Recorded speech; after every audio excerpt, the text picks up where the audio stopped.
एक बार यमराज जी धरती लोक के ऊपर से गुजर रहे थे, तभी तेज हवाएं चलने लगी। चित्रगुप्त, इन तेज हवाओं में तो आकाश मार्ग से गुजरना मुश्किल हो रहा है। वायु का वेग हमें आगे बढ़ने ही नहीं दे रहा।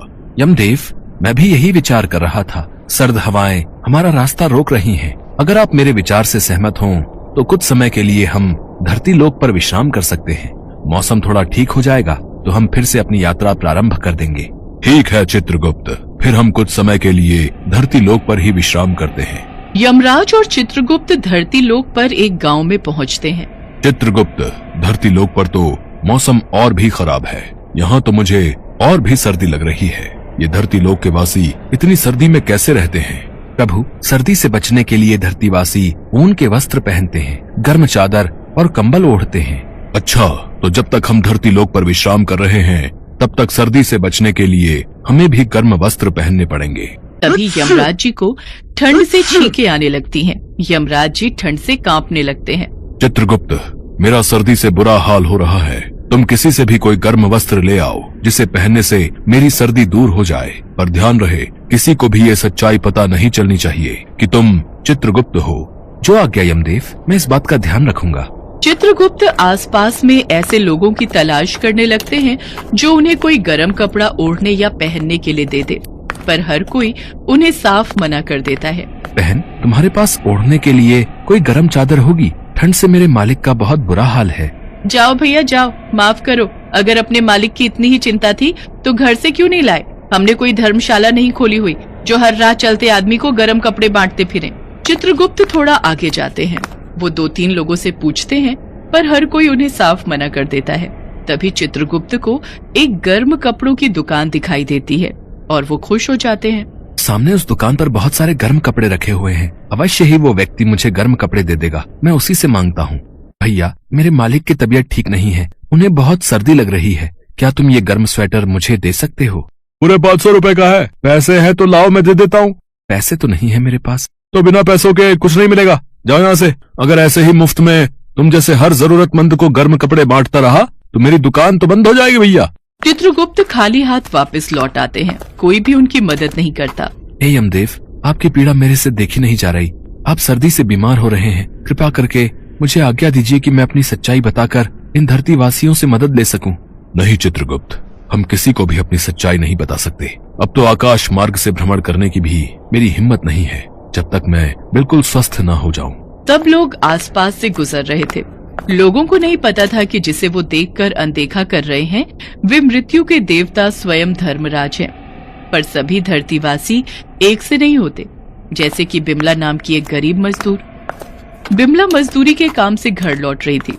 उसकी नजर पेड़ के नीचे लेटे यमराज जी पर पड़ी जो सर्दी से कांप रहे थे। अरे, इनको क्या हुआ? ये तो ठंड से कांप रहे हैं। आप दोनों ने कोई गर्म कपड़ा क्यों नहीं पहना है? बहन, हमारे पास गर्म कपड़े नहीं हैं। बहुत लोगों से मांगे पर किसी ने भी नहीं दिए। मालिक की तबीयत बहुत खराब हो रही है। आप परेशान मत हो, यहीं पास में ही मेरा घर है। आप इन्हें मेरे घर ले चलिए। बिमला के कहने पर चित्रगुप्त यमराज जी को लेकर बिमला के घर पहुंचते हैं। बिमला के पास ओढ़ने के लिए एक ही कंबल था जो उसने यमराज जी को ओढ़ने के लिए दिया। यमराज और चित्रगुप्त ये सब देख रहे थे। बिमला के घर की हालत बहुत खराब थी। वो सचमुच बहुत गरीब थी। उसका पति अपाहिज था जो एक चारपाई पर लेटा हुआ था। बराबर में ही 2 छोटे खेल रहे थे। विमला जल्दी से रसोई में गई और उसने ठंड को दूर करने के लिए एक काढ़ा तैयार किया और यमराज जी को पीने के लिए दिया। कुछ देर बाद ही काढ़ा पीने से यमराज की सर्दी दूर हो गई और तबीयत में सुधार आ गया। विमला के घर में जो भी रूखा सूखा था उसने बना लिया और यमराज और चित्रगुप्त को खाने के लिए दिया। क्या हुआ बहन, तुम्हारे पति को इतनी चोट कैसे आई? भैया, पिछले हफ्ते ही यहीं रात के समय रिक्शा चलाकर लौट रहे थे। कोहरा बहुत था इसलिए सामने से आती गाड़ी दिखाई नहीं दी और एक्सीडेंट हो गया। डॉक्टर ने 50,000 रुपए का खर्चा बोला है। मैं गरम रोटी सेक कर लाती हूँ भैया। चित्रगुप्त, धरतीवासियों का स्वभाव आज मैंने देख लिया। यहाँ सब एक से नहीं है। कोई बहुत ही स्वार्थी है जो कभी किसी की कोई मदद नहीं करता, कोई दान पुण्य नहीं करता, तो कोई इस बहन की तरह निस्वार्थ भावना से किसी की मदद कर देता है। आप सही कह रहे हैं यमदेव। विमला तो जानती भी नहीं कि हम दोनों कौन हैं। वो तो हमें साधारण मनुष्य समझकर अपने साथ घर ले आई। अब आपकी तबीयत में भी सुधार है। चित्रगुप्त, इससे पहले कि वो बहन आए हमें यहाँ से चलना चाहिए, पर जाने से पहले इस बहन के अच्छे कर्मों का फल मैं इसे देना चाहता हूँ। जहाँ यमराज जी और चित्रगुप्त बैठे थे वहाँ सोने के सिक्कों से भरे 2 कलश प्रकट हो गए। इसके पश्चात यमराज और चित्रगुप्त वहाँ से अंतर ध्यान हो जाते हैं। विमला आती है तो चौंक जाती है। वे दोनों भाई कहाँ चले गए? और ये धन से भरे कलश, ये सब क्या है? ईश्वर, आप दोनों कौन थे? कृपया करके मुझे बताइए। तभी वहाँ एक आकाशवाणी होती है। बहन, ये तुम्हारे अच्छे कर्मों का ही फल है। आज तुमने मुझे सर्दी से बचाया। तुम्हारे पास एक ही गर्म कंबल था जो कि तुमने मुझे ओढ़ने को दिया। साथ ही मेरी और चित्रगुप्त की तुमने बहुत सेवा की, इसलिए तुम्हारी सेवा से प्रसन्न होकर ही मैंने तुम्हें ये धन भेंट में दिया है। अब इस धन की सहायता से तुम्हारे सारे दुख दूर हो जाएंगे। सदैव ऐसे ही सबकी निस्वार्थ भावना से मदद करना, जिससे तुम्हारे अच्छे कर्मों से तुम्हारे सारे दुख दूर होते रहेंगे। विमला की आंखों में खुशी के आंसू थे। उस धन सहायता से वो अपने पति का ऑपरेशन करवाती है, नया घर बनवाती है, पति के साथ मिलकर नया व्यापार भी खोलती है, बच्चों को अच्छे स्कूल में पढ़ने के लिए भेजती है। आज विमला के अच्छे कर्मों के कारण उसके पास सारी सुख सुविधाएं थी। साथ ही साथ विमला गरीबों को अपनी सामर्थ्य के अनुसार उचित दान भी दिया करती थी।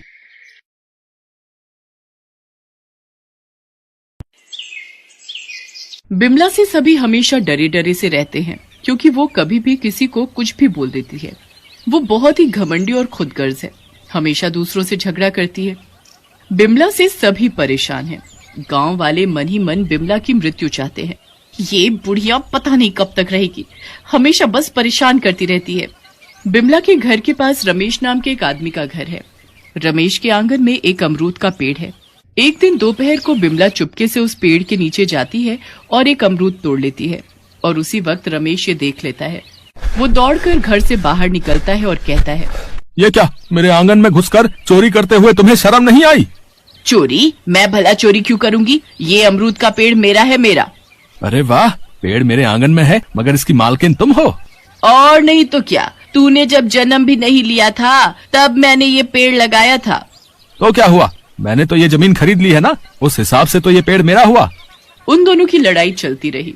आखिर मामला बिगड़ता गया और गांव के मुखिया मदन लाल चले आए।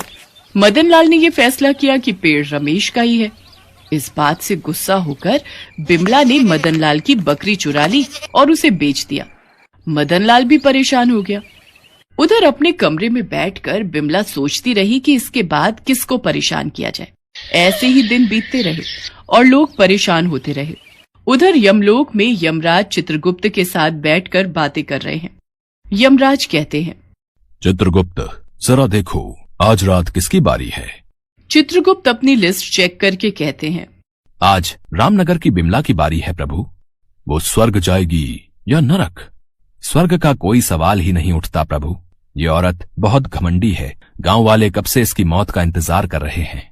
ठीक है, आज रात को मैं इसे लेकर आऊंगा। रात हो जाती है और बिमला उसके बिस्तर पर आराम से सो जाती है। इतने में यमराज वहां प्रकट हो जाते हैं और बिमला को बुलाने लगते हैं। बिमला, उठ बिमला, जाने का वक्त आ गया है। आवाज सुनकर बिमला उठ जाती है और कहती है, कौन है आप? मैं यमराज हूँ। इस धरती पर तेरा समय पूरा हो गया है। आज तुझे यमलोक में जाना पड़ेगा। ये सुनकर बिमला चौंक जाती है और रोने लगती है। नहीं नहीं, मैं नहीं जाऊंगी, मुझे जीना है, मुझे जीना है। तू जीकर भी क्या करेगी? सारे गांव वाले तुझसे परेशान हैं। तूने कभी किसी का भला नहीं किया है। तेरा स्थान नरक में है। चल बिमला। बिमला रोती रहती है, मगर बिमला बहुत शातिर है। उसके दिमाग में एक आइडिया आ जाता है। बहुत रोने धोने के बाद वो कहती है, ठीक है यमराज, मैं जाने के लिए तैयार हूँ, लेकिन मेरी आखिरी इच्छा पूरी करनी पड़ेगी। ठीक है, बता तेरी आखिरी इच्छा क्या है? मेरे खटिये के नीचे बहुत सारे गहने हैं। मुझे बस ये वरदान दीजिए कि मेरे जाने के बाद इस खटिये के नीचे से किसी भी चीज को कोई निकाल ना पाए। ठीक है, मैं वरदान देता हूँ। तेरी आखिरी इच्छा पूरी होगी। अब चल।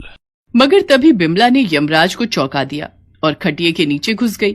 यमराज ने कहा, अरे ये क्या कर रही है? जल्दी चल, देर हो रही है। ये सुनकर बिमला ने हंसते हुए कहा, अगर लेकर ही जाना है तो मुझे इस खटिये के नीचे से निकालिए।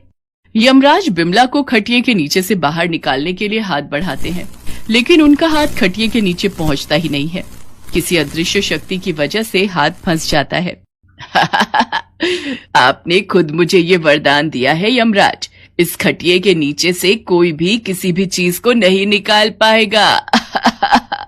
यमराज परेशान हो जाते हैं और कहते हैं, ठीक है, आज तो तू बच गई, लेकिन 1 हफ्ते बाद मैं फिर से आऊंगा और तुझे लेकर ही जाऊंगा। बिमला मान जाती है। यमराज अदृश्य हो जाते हैं। बिमला अपने ही मन में हंसती रहती है और ये सोचकर खुश हो जाती है कि उसने यमराज को चकमा दे दिया है। मैंने यमराज को चकमा दे दिया है, इसका मतलब मैं मरूंगी ही नहीं, मैं अमर हो गई हूँ, अमर। अगले दिन से वो गांव वालों को और परेशान करती रहती है और ये बताती फिरती है कि वो अमर हो गई है। अब उसे स्वयं यमराज भी यमलोक नहीं ले जा सकते। ये सुनकर सब लोग चिंता में पड़ जाते हैं। भला ऐसा कैसे हो सकता है भैया? ये खूसट बुढ़िया अमर कैसे हो सकती है? ये जिंदा रही तो हम गांव वालों को परेशान करके छोड़ेगी।